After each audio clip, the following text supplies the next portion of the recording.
Joder, los chistes que hemos sacado hoy entre este y yo, madre mía. Oye, acuérdate de la fiesta de Moritz. ¿Qué?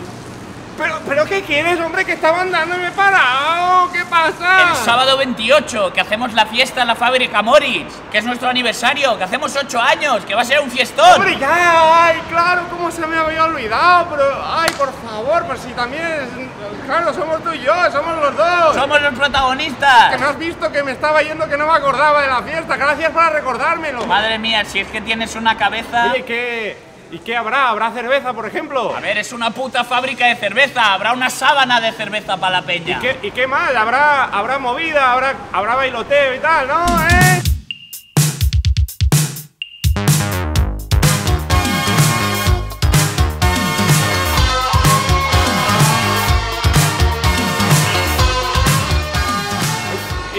Y una cosa que yo tengo...